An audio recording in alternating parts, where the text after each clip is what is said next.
गिबिसिनथाराव आङो इसोरखौ हामबाय होयो।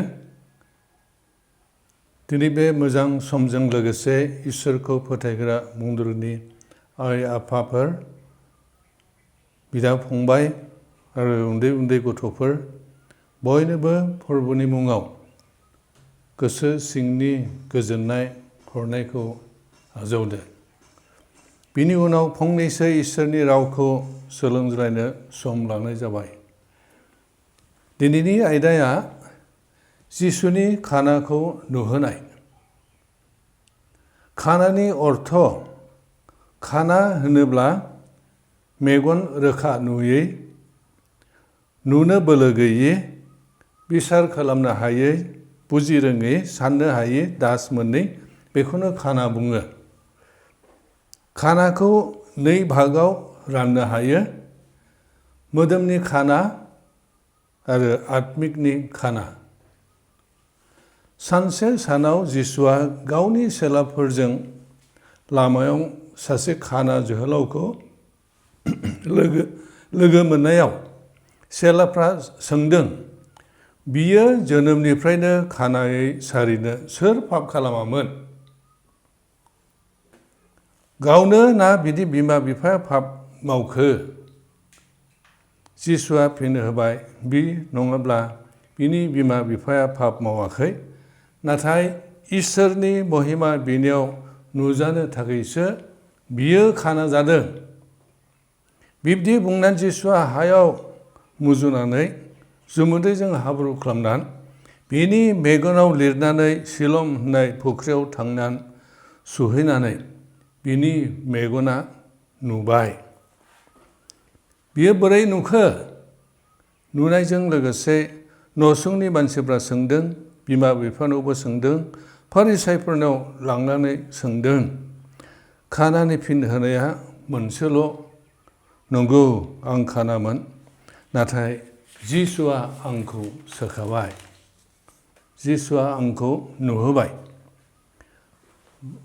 सोर पाप मावामोन? बिसोरनि फोरोंनाय, राब्बायफोरनि फोरोंनाय, राब्बायफोरनि फोथायनाय, उन्दै गथ'आ बिमानि गोरबोआव नङाब्ला बिनि आत्माया जोनोमनि सिगांनो पाप मावदोंमोन। बिमा बिफानि पापनि थाखायबो गाज्रि सास्तिया फैनो हागौ, बेखौ बिसोरो फोथायोमोन। गुबुन धोरोमारिनि फोथायनाय, मोजां मावब्ला उननि जोनोमाव मोजांसिनाव जौगायो, नाथाय गाज्रि मावब्ला उननि जोनोमाव गाज्रिसिनाव थाङो। बार बार जोनोम जाबाय थाब्लाबो मोजाङा मोजाङैनो थाबाय थायो, गाज्रिया गाज्रियैनो थाबाय थायो, सोलायनाय गैया। बाइबेला बुङो मानसिया खनसेल' जोनोम लायो, जेब्ला थैब्ला बिसार दं। जोङो इब्रि 9 अध्याय 27 पद, रोमिया 3 अध्याय 23 पद, 1 अध्याय 21 पद बेखौ जों मोनो। ओमफ्राय मावनायजों मानसिया माब्लाबाबो बासायजाया, नाथाय जिसुनि अनुग्रह अननायजोंसो, जिसुखौ फोथायनायजोंसो गहोजायो। गासै सुबुं माहारिफ्रानो जोनोमनिफ्रायनो आत्मिक नङा, आत्मिक गैया, बेखौनो खाना बुङो। बयनिबो जिबनाव इसोरनि निमाहानि जिबन नुजानांगौ, मानोना जिसुआ बुहुमनि स्रां। जहन 8 अध्याय 12 पद। पापआ बुहुमखौ सैहोबाय। दिनै जों नुयो सुबुं माहारिया गोबां आयदायाव खाना जाबाय।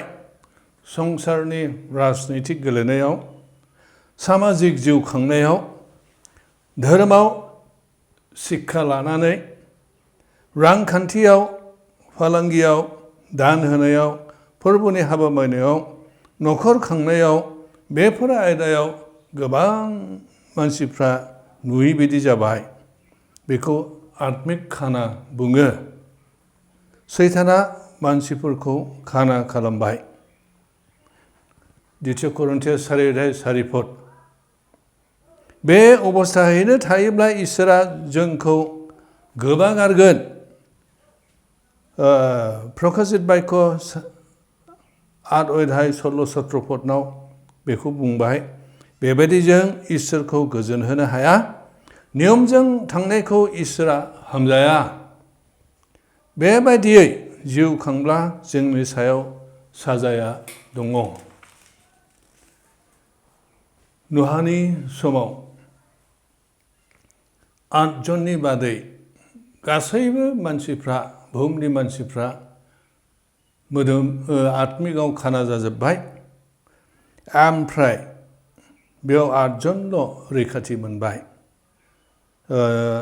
जागायजेननायनि 6 बालाब 1 सिरिनिफ्राय ओमफ्राय लुटनि समाव मानसिफ्रा खाना जाजोब्बाय बेबिसारि जाजोब्बाय ओमफ्राय बेनि समावबो लुटनि समावबो 19 अध्याय 1 निफ्राय जागायजेननायाव बेयाव नायोब्ला लुटनि समाव 45 जनखौबो मोनाखिसै 30 जनबो मोनाखिसै ओमफ्राय 20 जनबो मोनाखिसै 10 जनबो मोनाखिसै नाथाय 3ल' थाबाय बेवहाय लुट बिनि फिसाजो 2 बे 3ल' बिनि उनाव गन्दकजों बे पापिफोरखौ सावजोबनाय जाबाय बेयो पापनि फिथाइमोन खानाफ्रा जेन नुयो आरो गुनुफ्रा खाना जानाय बायदि फारिसाइफ्रा मसेनि आयेनखौ मानिनानै गावखौ गौरब खालामदोंमोन जिसुआ बिसोरखौ बुंबाय बेनो बिसोरनि थाखाय लाजिथाव आरो हानि बिसोरो गावनि खाना जिबनखौ बुजिनानै जिसुखौ नाजावोब्ला बिसोरनि थाखाय जिसुआ दिन्थिग्रा लामा जागौमोन आरो बिसोरो पापनि निमाहा मोनगौमोन नुनानैबो नुयिया गिथावथाव पाप सोरबा गोथार जिउनि जेंना पाप मावब्ला बिहा निमाहा गैया फारिसाइफ्रा बुङो जोंहा गियान दं बिधान दं होनना जिसुआ बुंबाय बेखायनो नोंसोरहा पापमा थाबाय प्रथम करिन्थिया 1 अध्याय 20-21 पद संसारनि गियाना जिसुखौ सिनायैनि थाखाय मूर्खता जाबाय मूर्खफोर खाजोना खांग्राफोर बेश्याफोरहा बांसिन आसा दं मानोना बिसोरो गाव गावनि खाना जिबनखौ जिसुनो खोन्थाबाय आरो जिउनि स्रांखौ मोनबाय बिसोरो पापनि उदांस्रि मोनबाय मोजां हाबाखौ मावनो गोरों जानानैबो बेखौ माविहा पाप जायो जाकबनि 4:17 पदनाव बेखौ लिरनाय दङ जोङो पापीब्लाबो जिसुखौ फोथायब्ला पापनि निमाहाया दङ रमिया 5:8-9 पद पापनिफ्राय गहोनाया गुबुनाव गैया जिसुनियावल' दं 5 खुरमा 4:12 पदनाव जों बे बाथ्राखौ मोनो खोमसि दरसि जिबनखौ होखारग्राया जिसुल' 2 सामुएल 22:29 पदनाव नायोब्ला जों बे बाथ्राखौ मोनो फै दिनै जोङो जुदि खाना अबस्थायाव दङब्ला जिसुनियाव खोन्थाना लानि आरो सोलायनाय जिबन लानानै स्राङाव थाबायनो नाजानि बेखौनो बुंनानै दिनैनि बे आयदाखौ फोजोबनाय जाबाय इसोरा बयखौबो बोर होथोंसै हामबाय थाबाय